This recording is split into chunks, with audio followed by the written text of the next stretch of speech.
know, as someone who wants to taper off caffeine, I'm not doing a very good job. Having an espresso machine right next to my desk is very dangerous and probably a stupid idea. So you know what's pretty crazy? The human brain is pretty crazy. It's such a fascinating machine and we barely have scratched the surface of what it's capable of. But for that very reason, we don't really understand it fully. Like, why is it that some days it seems like our friend, like we're full of confidence, full of energy, witty, sharp as a tack, while other days it feels like our enemy? You know, you feel lethargic, you feel sluggish, feels like someone just poured over a vat of molasses over your brain and it's just slowing down all the gears of your mind. And on these days, it seems to completely sabotage our ability to focus or remember in the short term, or even the long term.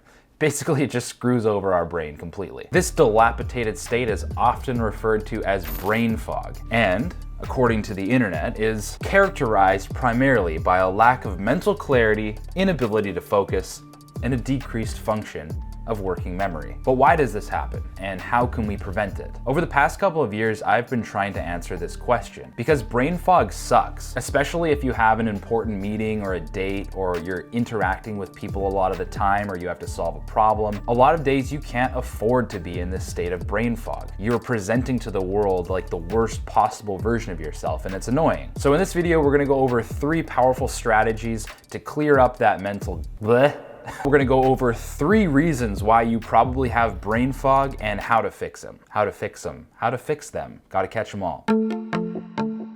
Factor number 1 is overstimulation. I think it was Tim Ferriss who said that we live in a digital environment where attention is currency. All these different companies, all these different websites, these advertisers, they want your attention because they can monetize it. Whenever you click on something, somebody gets paid. Whenever you watch something, somebody gets paid. Even on this channel, I have ads before my videos, unless you have ad blocker and turned it off.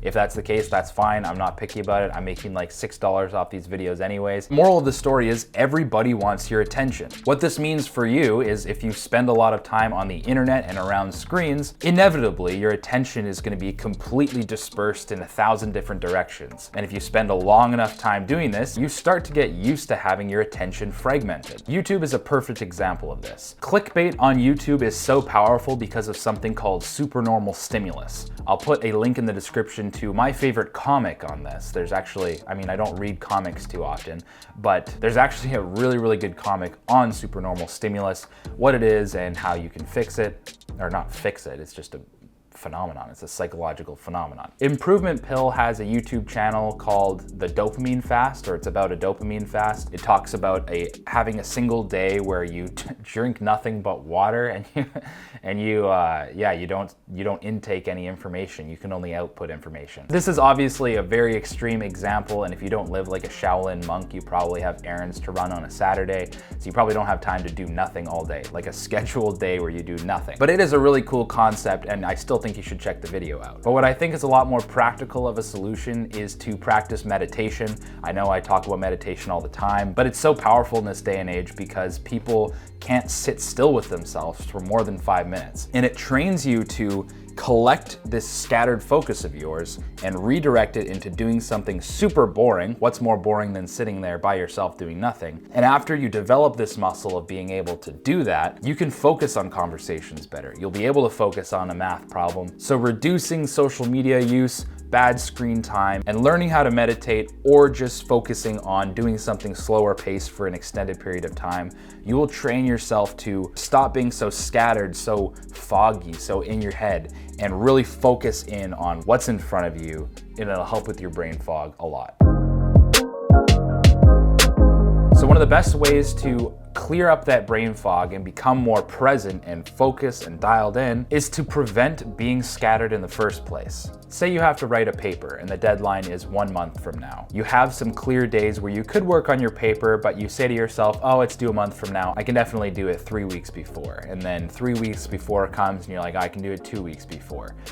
Every time you do that, you're not forgetting about this deadline. You're just giving it to your subconscious to worry about. And the more things your subconscious has to worry about, the more scattered you become. Just because it isn't on the front lines of your brain and the thing that you're actively thinking about all the time, you're still thinking about it. Subconsciously, you're worrying about it. And the more things you give to your subconscious to worry about, the worse your brain fog gets. So just get it done so you don't have to worry about it anymore and you can just focus on the task at hand. So tip number 1 is don't procrastinate. And tip number 2 is to write down your goals, objectives, and tasks. Say you meet a friend on the street that you haven't seen for a while and you catch up, you have a great conversation, and they say, hey, let's meet up Tuesday afternoon and let's grab lunch. And you say, yeah, that sounds like a great idea. I'll see you then. And then you depart. You depart. I said that archaically. You depart from each other. Write that down. Schedule it in, set a reminder on your phone so that you can forget about it. Don't give it to your subconscious to have to worry about. You're just gonna be thinking, Tuesday afternoon, I've got a dinner date. Tuesday afternoon, I've got a lunch date with Kevin. And that makes your attention to everything else for that entire week reduced because you're just gonna be thinking about this lunch date with Kevin that you have to remember. This is dumb. Every time that you have a task to do, every time you have something scheduled, you agree to something, write it down, set a reminder on your phone so that you can forget about it. It'll free up mental RAM and it'll bring your subconscious soup you have going on. It'll reduce the ingredients of that soup, giving you a nice clear broth that will help your brain operate better.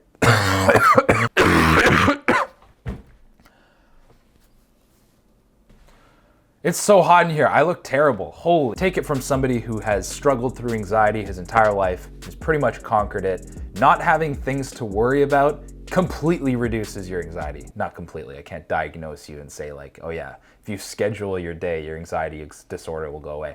That's not what I'm saying. I'm saying that you're doing yourself a lot of favors if you become more organized, you don't procrastinate, and you have less things to worry about in general. So tip number 2 is all about being on top of things.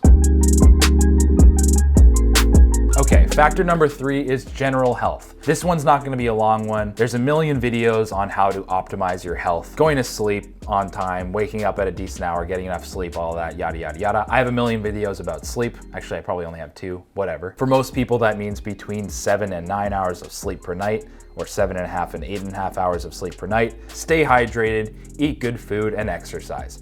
Everybody knows these things, but almost nobody does all of them correctly. So if you feel like you've tried everything to reduce brain fog and you haven't tried to optimize your health, you're doing yourself a huge disservice. And the biggest one of all of these, probably in my experience, is getting exercise. There's a video from a channel called What I've Learned about the cognitive benefits of exercise. In this video, he talks about how whenever someone talks about the benefits of exercise, they talk about reduced heart disease and maybe the ability to, not get a stroke when you're older. It's all, basically, exercise isn't sold very well. Almost nobody talks about the cognitive benefits that you receive from exercise. If exercise was sold in a pill, it would be the best-selling pill ever. If exercise was sold in a pill, it would be the closest thing to NZT48 you could possibly find. I've started weightlifting 5 days a week over the past couple of weeks, and I'm gonna continue to do so, mostly because it makes me feel amazing. And I'm not even talking about my bodily energy, I'm talking about my mental energy.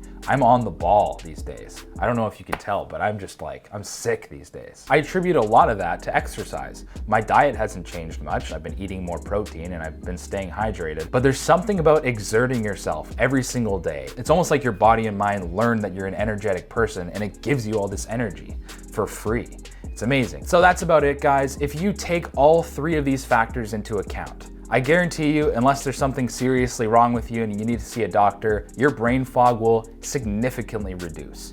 You'll become a focused tiger, 10 times more attractive, 5 times more focused, 3 times more productive, and 1 times more yourself, and probably less friends because they'll all be jealous.